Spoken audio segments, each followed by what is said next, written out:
Era uma vez um Ártico vazio e raramente frequentado.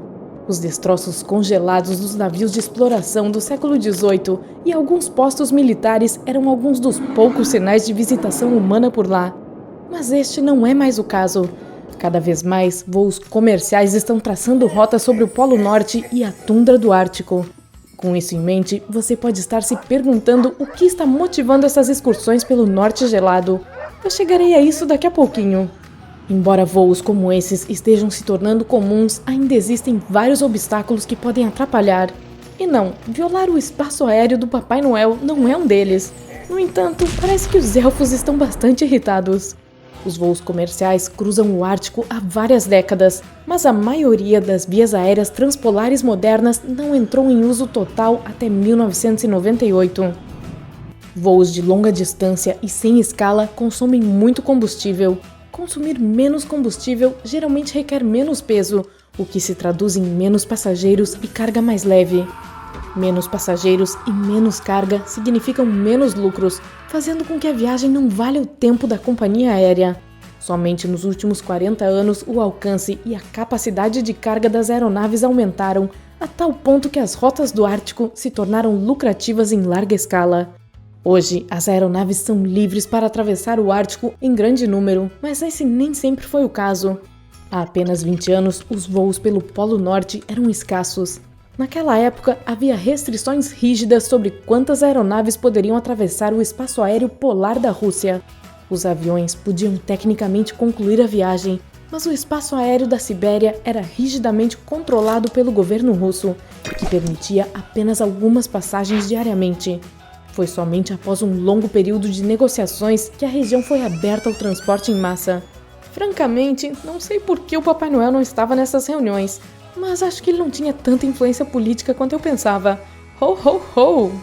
Obviamente, os países gostam de ter a capacidade de controlar seu próprio espaço aéreo, e existem muitos tratados com o único objetivo de determinar quem pode voar para onde e quando. O agendamento de um voo internacional depende de ter um relacionamento amigável, ou pelo menos civil, com todos ao longo do caminho. Isso pode tornar as coisas muito mais complicadas do que parecem à primeira vista. Quando a Air India se tornou a primeira companhia aérea indiana a voar através do Círculo Polar Ártico, seus aviões tiveram que passar pelo espaço aéreo de 6 países, à medida que iam de Nova Delhi para São Francisco, na Califórnia. O procedimento planejado exigia que eles recebessem permissão e cooperação de todos ao longo do caminho. Esse sempre foi um obstáculo no planejamento de voos internacionais e não deixa de ser um problema quando se trata de atravessar o Polo Norte. Uma adversidade exclusiva dos polos é a falta de infraestrutura. Ainda hoje, os aeródromos capazes de suportar grandes aeronaves são poucos e distantes entre si nessas áreas. E acredite, as coisas estão muito melhores agora do que no final dos anos 90, quando houve uma discordância severa sobre se as viagens aéreas no Ártico eram possíveis em larga escala. As bússolas são inúteis quando você está perto de um dos polos magnéticos da Terra, e os satélites também não ajudam muito. A maioria dos satélites usados para a navegação de aeronaves orbita a Terra em uma órbita geossíncrona. Isso significa que eles orbitam em sincronia com a rotação da Terra, permitindo que sempre estejam na mesma posição em relação à superfície terrestre. Esse tipo de órbita só é possível quando o satélite está se movendo de oeste para leste, perto do Equador. Embora essa configuração funcione na maioria das vezes, ela cria um ponto cego ao longo dos polos. Navegar perto do Polo Norte depende muito de uma combinação entre radar, navegação GPS e comunicação com os controladores aéreos no solo. Grande parte dessa infraestrutura teve que ser construída do zero nos últimos 15 a 20 anos.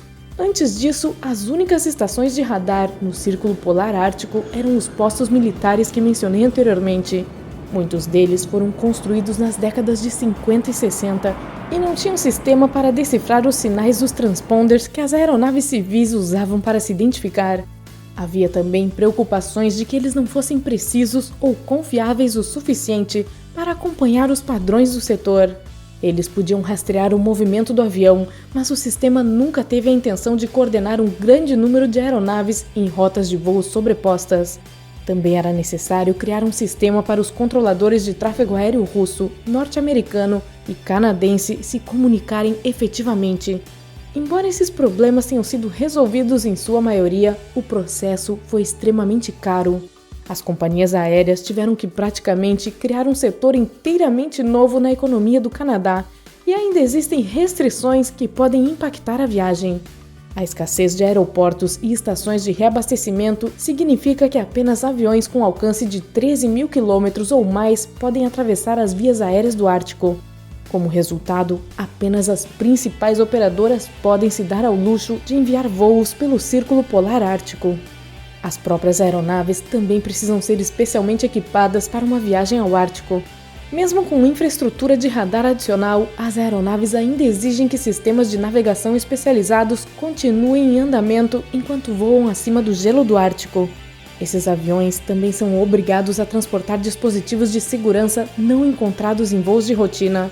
Isso inclui coisas como equipamentos de clima frio para a tripulação e rádios de emergência. Aviões de passageiros nas rotas do Ártico também têm locais pré-determinados onde podem fazer pousos de emergência. Da mesma forma, as tripulações são treinadas para procedimentos especiais de evacuação apenas no caso de precisarem pousar em circunstâncias abaixo das ideais. Embora essa possibilidade nunca tenha se tornado realidade, é sempre bom estar preparado ao passar por uma região tão hostil e pouco povoada. Disse que um projeto recentemente desclassificado, com o codinome Rudolph, envolvia luz de intensidade ultra alta para propósitos de navegação, especialmente através da neblina, usando uma cor específica que o governo russo teria garantido não achar ofensiva. Mas o acordo não se concretizou. Neste ponto, você deve estar se perguntando por que os voos sobre o Ártico valem todo esse trabalho. Por que as companhias aéreas estão dispostas a gastar milhões de dólares em aviões especiais e instalações ampliadas?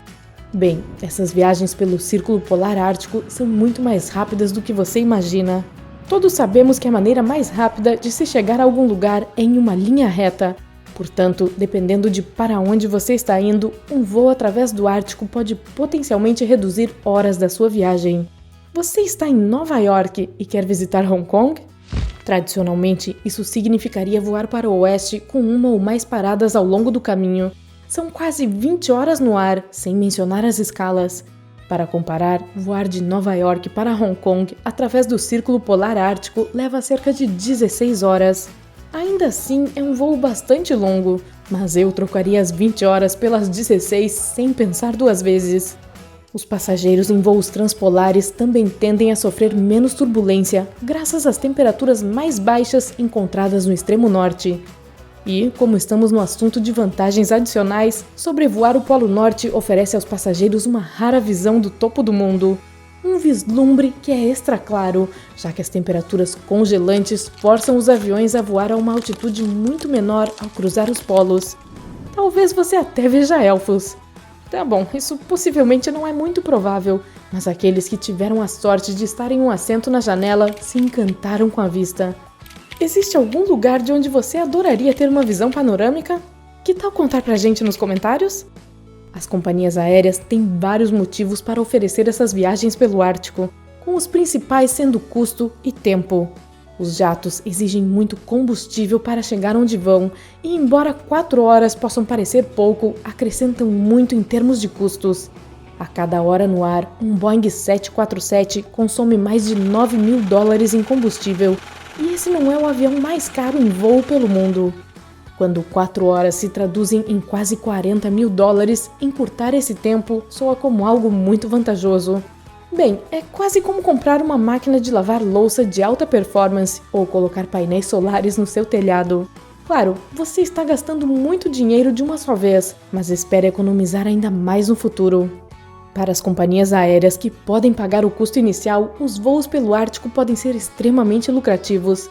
Nem todas as transportadoras estão prontas e podem começar a oferecer voos transpolares, mas com o passar do tempo, a rota continuará a se tornar mais acessível.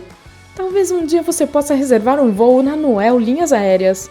Ei, isso pode acontecer. Ok, se você aprendeu algo novo hoje, curta esse vídeo e o compartilhe com seus amigos. E aqui estão alguns outros vídeos legais de que eu acho que você vai gostar. Basta clicar à esquerda ou à direita e permanecer no lado incrível da vida.